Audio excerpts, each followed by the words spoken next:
Magandang araw po sa inyong lahat.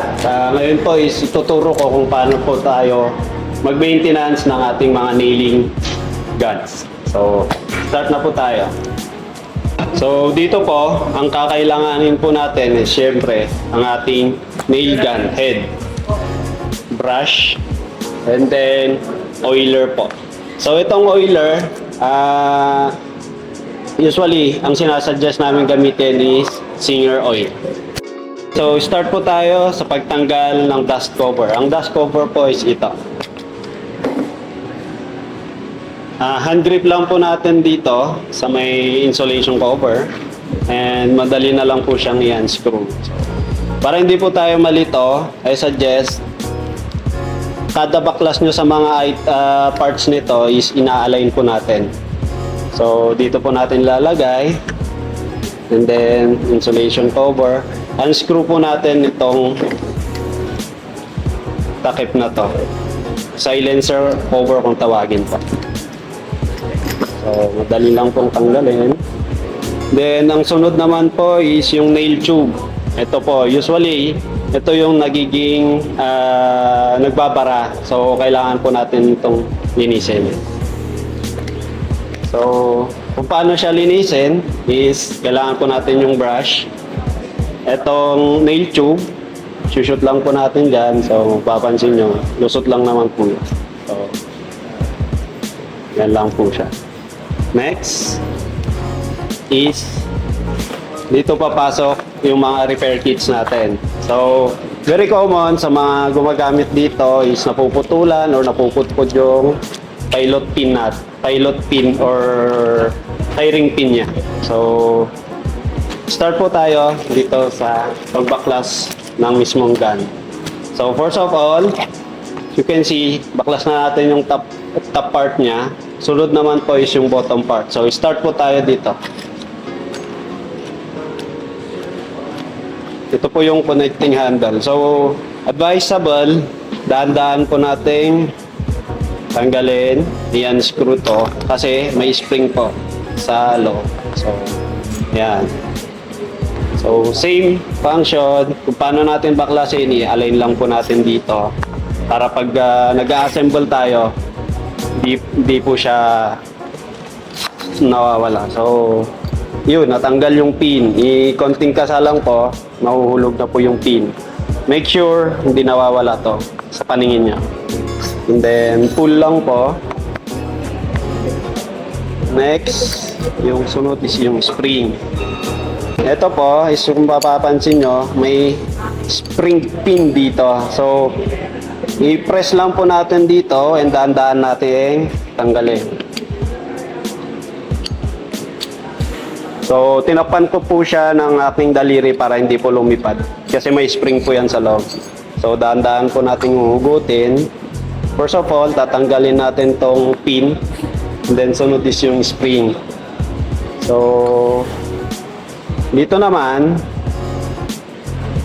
dito natin makikita yung firing pin. Meron po yung rod, pin rod. Natatanggal yan. And then, yan. So, kung magpapalit tayo, ayan po. So,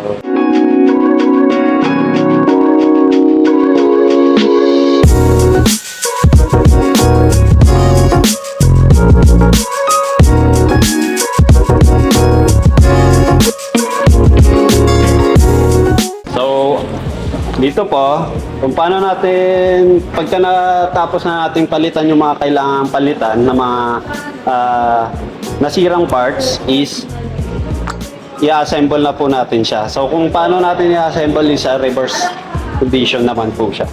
Okay, so buuin po natin itong pin, firing pin. Make sure nakaalalay tayo sa pin niya dun sa loob para hindi po mahulog. And then, sunod po natin bubuuin is itong spring with pin. So, habang pinapasok po natin is dapat alalay lang po. Press lang po natin yung pin and then, ayan, Pagka mag-cut na dyan, dapat naglalaro yan. And then, di lumalagpas dito sa labas. Sunod po is yung paglagay ng springs. So, sunod naman po is yung tube. And then, pag nilagay po natin, make sure nakalabas yung pinhole. So, ayan po siya. Alalay lang po.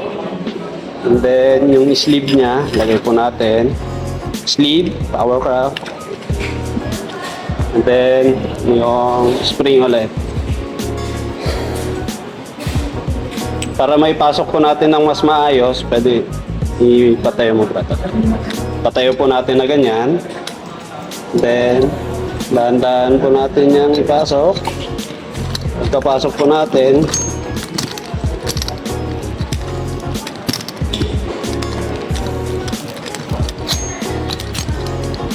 yan. Hanggang sa humigpit. Halos lahat dito, kung mapapansin nyo, hindi na po ako gumamit ng tools kasi hand tight lang po itong tool na item natin na to. So, dito naman, ngayon, buo na natin sa bottom part. Next is itong top part naman niya. So, kung paano natin binaklas kanina, same din natin babalik. So, itong silencer cover niya, lagay na natin. And then, heat insulator. May gatla yan. Hindi naman mawawala. Then, yung dust cover. So, same. Hold dito. Tight lang po natin dito sa ibabaw. Then, yan na po. Okay na po.